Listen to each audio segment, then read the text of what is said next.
with. All right, so what we're looking at is the Halligan and weapon selection. Which tool do we want to take to the job? So if we look at Halligans, not all Halligans are made the same. There's some pretty big differences. Most of it comes into the design at the adze end and the fork end and the way those are secured to the shaft. We do have different lengths. Typically what we want to roll with is our 30-inch pro bar, but if you need a little bit more leverage, that's another option. So as we take a look, these are a couple of the ones that we have on some of our different rigs here. We're going to start with the forks. So one of the things with the forks that can be really, really dramatic is the curvature itself and the width of the forks. And you can kind of see here, we know that we want to be able to curve around our door jamb, but if we get too thick, that creates a problem in and of itself. So this one is nice and thin for us. You can also kind of look at the shoulders of the fork. This shoulder has been squared off by design. This one has a weld point around it, and this one is a little rounded anyway, a little beveled. So I'm not promoting any specific type of brand here. This is just things that I believe make a big difference when using a Halligan. This one here it doesn't come with the shoulders squared off. I personally am not that big into squaring off the shoulders, but there is a technique that you can use using the shoulders squared off. But the other thing we're trying to look at is the thickness, the curvature. We want a little bit of a curve. If there's not much, like this one doesn't have much of a curve, it really prevents us from forcing around the jamb. Another thing is if we get too thick, especially as in the case with this one, it's so thick that the gap we have to put in there, it almost kind of defeats the purpose. It's very large. Now, this one actually kind of has a cutout so that we can slide it over a doorknob and kind of pop it out. In order to have that though, really, the crotch of this fork is way too small. You would need something a little larger.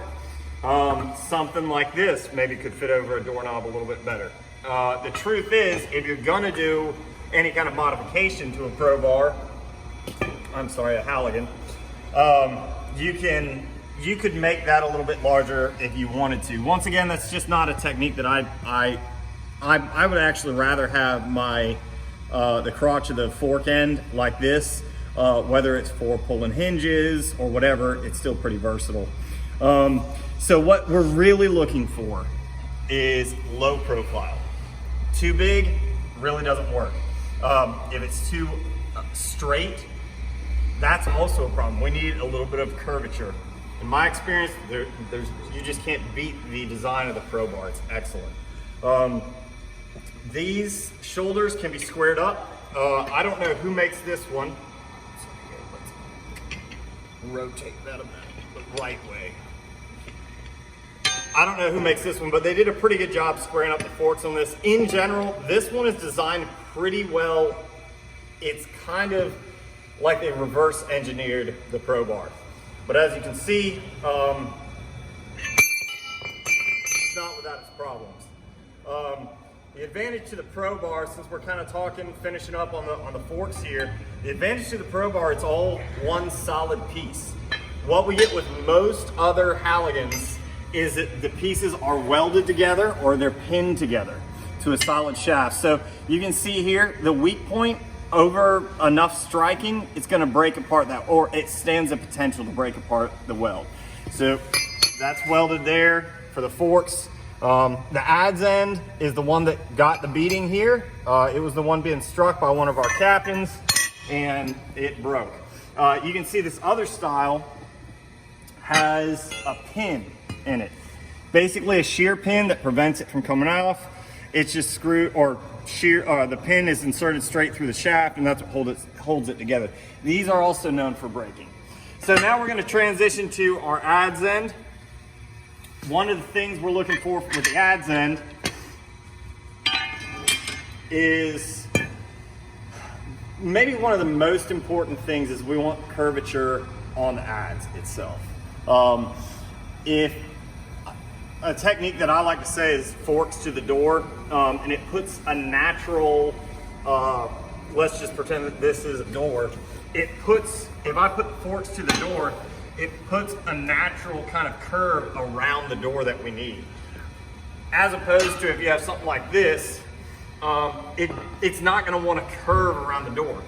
We're really going to have to bend or break, or we're going to have to gap a little bit even to get around the door itself. This is going to have more of a natural inclination to wrap around the door like we need it to. So when you're looking at it, that's one of the things that you're going to want to look for. When we get to the pike or the pick, same thing here. If you get too thick on it, as is the case with this one, you have more surface that you have to drive through. So it's harder to operate, harder to drive through. Plus, some of them have this kind of this wing on the side. What I have a tendency to do, which in theory could be an advantage, I guess it wouldn't if you were using it on a roof and you were driving it through a roof. I guess it maybe wouldn't pivot with your foot if you're using it as a step. But I actually like being able to drive it into the roof, and then my foot can adjust kind of how it needs the tool. Another thing with that is if you're driving it into a door, say you're wanting to knock some carriage bolts out that are holding a drop bar or panic hardware or whatever, this tends to work a little bit better. You can drive it above or below and kind of move that handle, wallow out the hole a little bit, does a little bit better. These wings would prevent you from being able to kind of turn and twist and get your angle you want. So once again, you have several different options depending on what department you're with. You know, here we're a smaller department, so we have to run, basically our same crew is running our engines, they're running our trucks. So we have a lot of different options that we can pull from. If you have the options, these are the things you're going to want to look for. Know this, the tool makes a big difference. Leverage and mechanical advantage. You know, if you have a longer tool, it can make a difference as well. Here's the problem. If the tool's too long, you're not going to be able to fit realistically in the space of most doors. So especially if you're going in ads first. So next we'll take a look at the axes. I guess our striking tools, whether you're using a pig tool, an axe, a maul, or just a sledgehammer, you want to consider weight.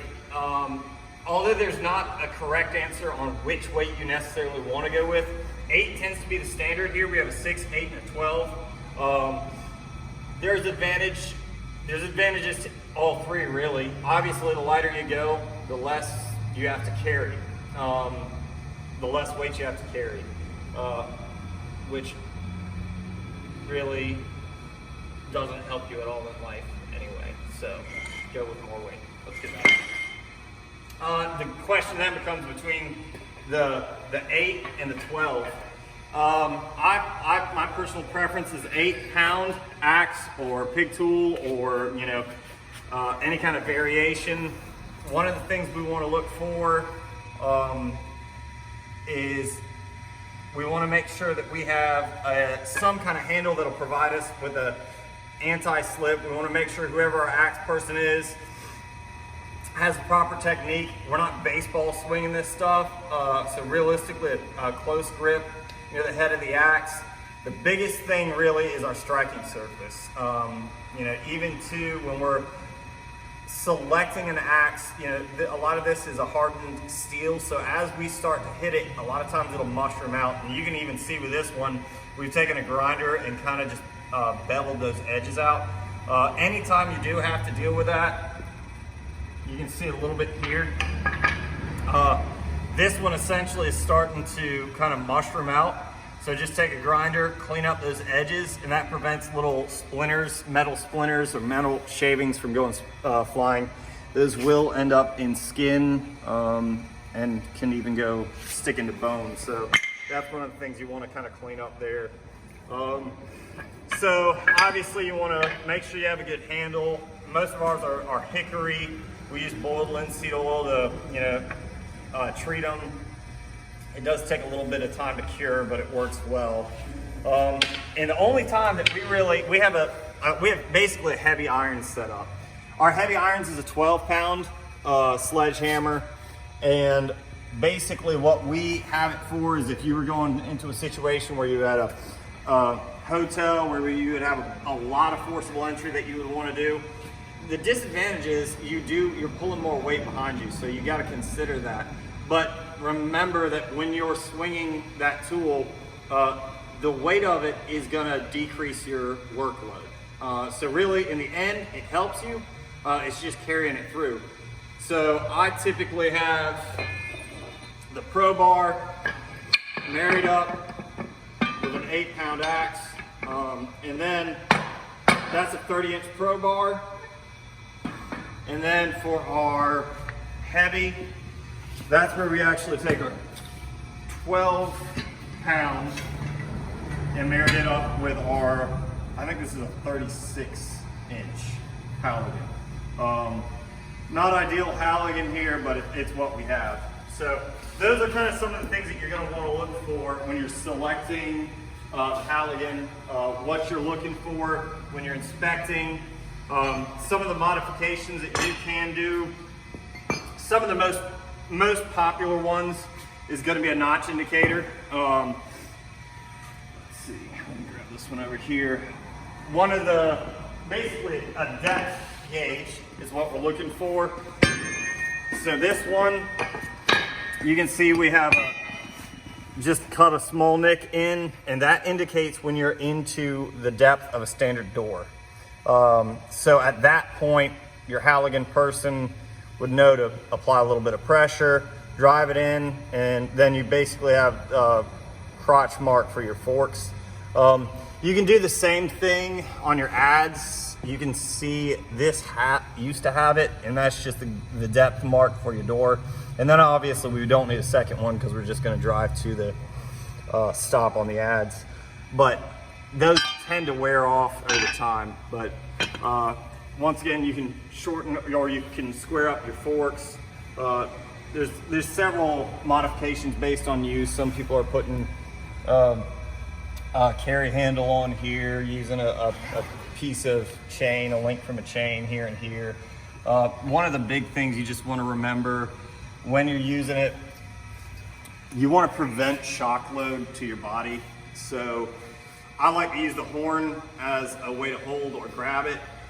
The problem with grabbing the horn or the pick is if you're going to strike with the tool, that shock load will transfer from that tool straight back into your arm and into your joints at your elbow and your shoulder. So you really, if you're going to sound it, you can flip it around, use it as a battering ram, because otherwise those forks are going straight through the door anyway. Flip it around, use it as a battering ram. You're not grabbing the end of it, you're not transferring that energy. That energy is really being absorbed by the tool. It's not sending that shock load. So that's an important thing to consider.